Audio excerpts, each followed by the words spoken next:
MLA అయిన తర్వాత Bhimas Paradise తిరుపతికి రావాలని చెప్పి కోరగా, నేను ఎమ్మెల్యే గారు ఏదో అర్జెంటుగా రమ్మంటా ఉన్నాడని చెప్పి నేను కార్ బుక్ చేసుకొని అక్కడికి వెళ్ళడం జరిగింది.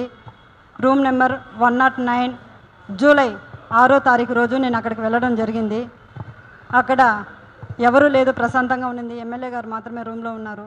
నేను వెంటనే రూమ్లోకి వెళ్ళడం, నా పైన బలాత్కారానికి పాల్పడిన తర్వాత నేను అతనికి లొంగిపోవడం జరిగింది. జరిగిన తర్వాత ఈ విషయం ఎక్కడైనా బయట చెప్పావంటే నేను చంపేస్తాను, నీ కుటుంబాన్ని చంపేస్తాను అని చెప్పి బెదిరించడం జరిగింది.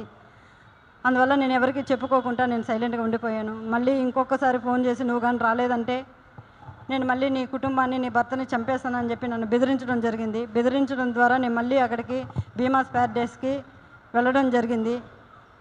వెళ్ళిన తర్వాత నేను పూర్తిగా ఆయన్ని అవాయిడ్ చేస్తూ వచ్చాను. నేను అవాయిడ్ చేశానని తెలుసుకున్న అతను నాకు పదే పదే సైకోలాగా నిమిషానికి ఒకసారి ఫోన్ చేయడం జరిగింది.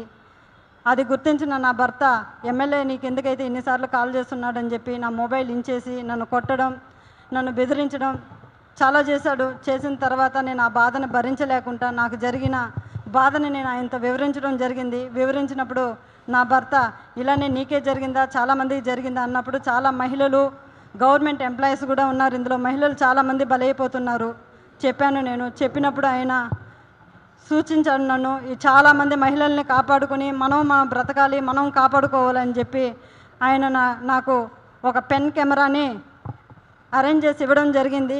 జరిగిన తర్వాత ఆగస్టు 10వ తారీఖు భీమాస్ ప్యారడైస్కు 1:30 వెళ్ళడం జరిగింది.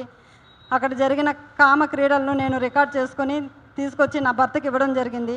అటు తర్వాత నేను మంగళగిరి పార్టీ ఆఫీస్ గారికి, పెద్దబాబు గారికి, చిన్నబాబు గారికి ఇద్దరికి నేను తెలియజేయడం జరిగింది. వాళ్ళ ద్వారా మాకు పిలుపు వస్తుందని ఇన్ని రోజులు వెయిట్ చేశాము. తర్వాత ఈ విషయం ఆయన తెలుసుకొని నన్ను బ్లాక్మెయిల్కి గురి చేయడము, మా ఇంటి చుట్టూ 4-5 మందిని పంపించి నన్ను వెతకడం చేస్తున్నాడు. నాకు ప్రాణహాని ఉంది, ప్రాణ భయంతో నేను ఇక్కడికి రావడం జరిగింది. అంతేకాకుండా ఇలాంటి చీడ పురుగులు తెలుగుదేశం పార్టీలో ఉన్న రోజులు తెలుగుదేశం పార్టీకి మంచి పేరు రాదని చెప్పి బాబు గారికి తెలియజేస్తున్నాను. అయ్యా బాబుగారు, నేనేదో తెలుగుదేశం పార్టీని కించపరచాలని చెప్పో నేను ఇక్కడికి రాలేదు. అతని వల్ల నాకు ప్రాణహాని ఉంది, నన్ను నేను కాపాడుకోవాలని చెప్పి నేను ఇక్కడికి రావడం జరిగింది. ఇతన్ని కానీ మీరు వెంటనే సస్పెండ్ కానీ చేయలేదంటే నాలాంటి అమ్మాయిలు, చాలామంది మహిళలు శీలాన్ని కోల్పోయి బయట రాలేకుండా కుంగిపోతూ ఉన్నారు. మీరు అది గుర్తించి అతన్ని వెంటనే సస్పెండ్ చేయాలని నేను మీకు కోరుకుంటున్నాను. అంతేకాక మీరు కానీ సస్పెండ్ చేయలేదు, నేను, నా భర్త, నా పిల్లలు ఆత్మహత్య చేసుకొని చనిపోతాము మంగళగిరి పార్టీ ఆఫీస్ ఎదురుగా అని చెప్పి నేను మిమ్మల్ని కోరుకుంటున్నాను. శరణు మహాప్రభు చంద్రబాబు నాయుడు గారు, మాకు మీరే దిక్కు శరణు బాబు అని కోరుకుంటున్నాను.